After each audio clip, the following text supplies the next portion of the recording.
The name of story, the Amityville Horror, in New York, November 1974.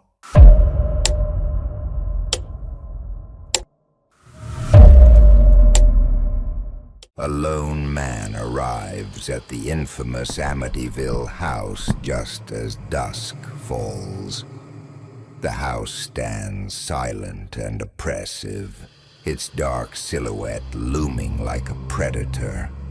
The air is unnaturally cold, carrying a faint, musty odor. The front door creaks open on its own, inviting him in. Hesitation flickers across his face, but curiosity pushes him inside. The interior is frozen in time. Dust hangs thick in the air, furniture scattered, walls scratched and stained. On a table lies an old diary, its pages yellowed and brittle. Trembling, he opens it. Words scrawled in crimson leap off the page. Get out or stay forever. Shadows begin to twist along the walls. A faint whisper drifts to his ear, soft but urgent. Why did you come? The temperature drops, and his breath forms small clouds in the air. Doors slam shut behind him, though no one is there. A childlike figure flashes in the corner of his vision, pale and still, then disappears. The house begins to warp around him. Hallways stretch unnaturally. Familiar rooms vanish into darkness. Objects move on their own. Books slide across the floor. Chairs topple violently. Lights flicker as if controlled by a malevolent presence. The whispers grow louder, overlapping into a chorus of threats. Leave now. He checks his phone. No signal, no light. In the reflection of a dark window, he sees a shadowy figure behind him, eyes glowing faint red. Panic sets in. He runs, but every turn brings him back to the same room.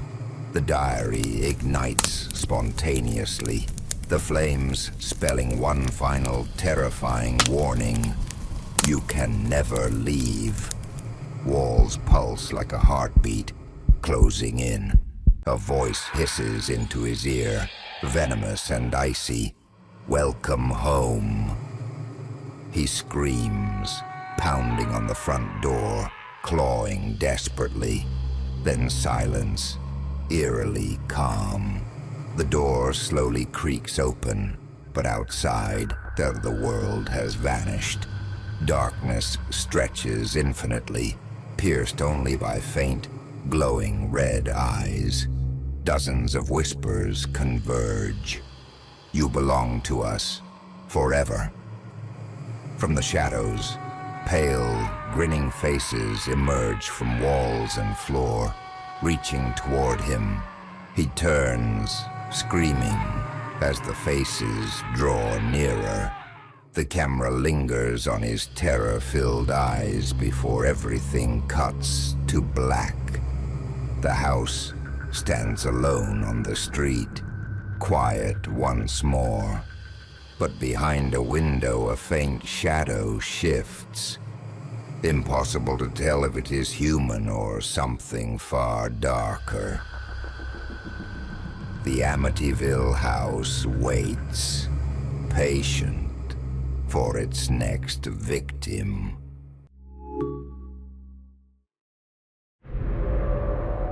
The name of story, The Cursed Night at Skinwalker Ranch.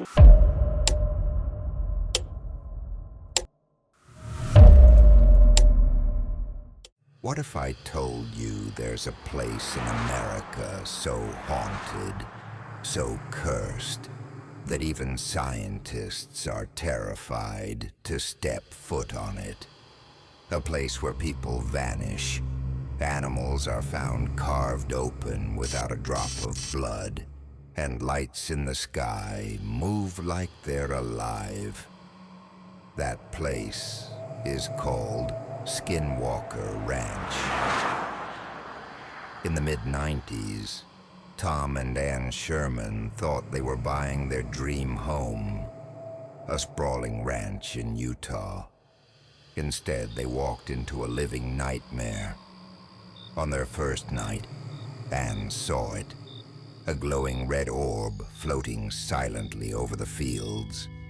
Tom tried to brush it off as a plane until the orb dipped lower and revealed something standing in the darkness. A wolf, massive, as tall as a man's chest. Its eyes glowed yellow, and when Tom fired 3 shots into it, the creature didn't even bleed. It simply stared back and faded into the night. From then on, the ranch became a paranormal trap. Cattle were found surgically mutilated, no blood, no footprints. Their children woke up at 3:07 every night, whispering in voices not their own. They're here. Anne's reflection in the mirror began smiling when she wasn't. Sometimes she saw her own double walking across the fields, its eyes completely black, its skin gray and thin like paper. When she screamed, it collapsed into smoke that slithered under the door. And then the skies opened. The discs of light hovered above the corral, beams piercing the night. The next morning, 3 cows were missing, vanished as if erased from existence. The Shermans begged for help. Investigators came. Cameras failed. Batteries drained in seconds. Shadows walked inside locked rooms. And every night, the red orbs returned, drifting closer to the house. Some believe it's a Navajo curse. Skinwalkers, shapeshifters that hunt at night. Others swear it's a portal, a doorway to another dimension. But here's the part that chills me most. One night, Anne recorded a voice whispering inside their bedroom. When slowed down, it wasn't English. It wasn't human. It hissed only 4 words. We've already replaced you.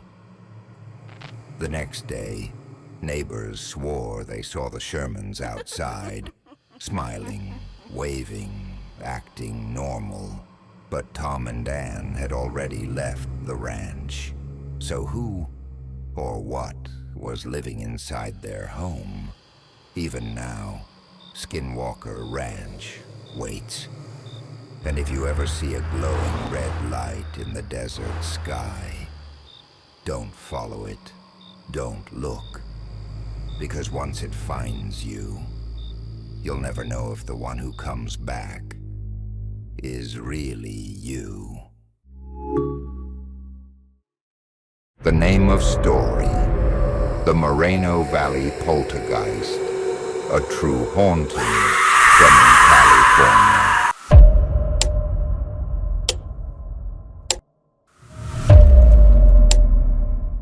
In 2006, a blended family, Susan, her daughter Jamie, and Susan's boyfriend Matt, with his daughter Marie, moved into a suburban house in Moreno Valley. They called it their sanctuary.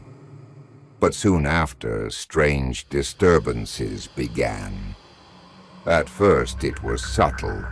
Shampoo bottles stacked on the stairs, hairbrushes arranged in a perfect star pattern. They thought their teenage daughters might be behind it. But one family member described the mess best.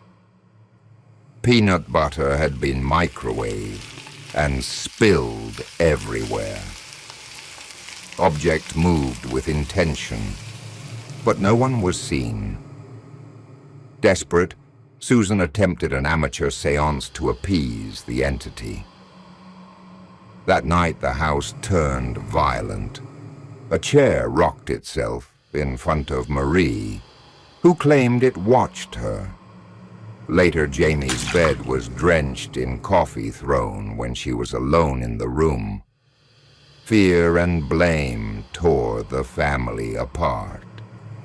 One night, bleach toppled itself off a table. Pictures fell. A word cat appeared, scrawled on walls, after Susan smashed a ceramic cat statue meant as an offering. The entity seemed to retaliate with mocking precision. Then the attacks turned physical. Susan described hearing footsteps come to life and touching icy, invisible hands. The atmosphere turned oppressive. One daughter later claimed the unseen force tried to kill her, but she was saved by sheer luck or unseen intervention. The family filmed and photographed some incidents. Cans flew across rooms, cords snapped, TV stations lost power. The house felt alive and malevolent. Unable to reconcile, the couple separated. Both families moved out, leaving the home abandoned by 2007. Interestingly, the home still stands today, remodeled inside yet unsold for years by later tenants, who reported lingering dread just entering the property. The house is empty, doors locked, windows covered. Nothing on the surface, but some say devices still malfunction when plugged in. Others claim passing by the cameras outside, they feel watched. One local who strolled past the property whispered, "I felt ice under my skin," and heard a child laughing where no child lived. So, was it a poltergeist? Or something older, darker? Did it simply follow the family out? Or was the sanctuary a trap all along?